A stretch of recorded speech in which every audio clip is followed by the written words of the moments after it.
அனைவருக்கும் வணக்கம். நான் சங்கர், வினோவா ரியல் எஸ்டேட். நாம் இன்றைக்கி இந்த வீடியோவில் பார்த்துருக்க வீடு வந்து ஒரு ரீசேல் வீடு தான். இது 2 BHK இண்டிவிஜுவல் டியூப்ளெக்ஸ் ஹவுஸ் தான் நம்ம சேலுக்கு பார்க்குறோம்.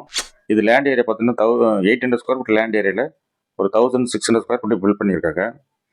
கவர்டு கார் பார்க்கிங் இருக்குது, சிஎம்டி அப்ரூவ்டு தான். இல்லை ப்ராப்பர்ட்டி பார்த்தீங்கன்னா சவுத் ஃபேஸிங்கில் இருக்கும். தலைவாசல் வந்து வெஸ்ட்டு 10 மீட்டர் இருக்கும். கவர்டு கார் பார்க்கிங் இருக்குது, சிஎம்டி அப்ரூவ்டு தான். லோன் போகிறவங்க தாராளமாக போகலாம். இதோட சேல் ப்ரைஸ்ன்னு பார்த்தீங்கன்னாக்கா 1,10,00,000, அதாவது 110. ஸ்லைட்லி நெகோசியேட் பண்ணலாம். அதே போல் மெயின் ரோட்லேருந்து கரெக்டாக 1.3 கிலோமீட்டர் டிஸ்டன்ஸ் தான் இருக்குது. கிரேட் சூப்பர் மார்க்கெட் இருக்கு இல்லையா, அதில் வந்து கரெக்டாக ஒரு 1.3 கிலோமீட்டர் டிஸ்டன்ஸ் தான் அது. இந்த வீடு வந்து வால் ஷேரிங் வீடு தான் இது. மேற்படி இந்த வீடு யாருக்குன்னா பிடிச்சிருந்தனாக்கா ஸ்க்ரீனில் தெரியுற நம்பருக்கு கால் பண்ணுங்கள். நன்றி, வணக்கம்.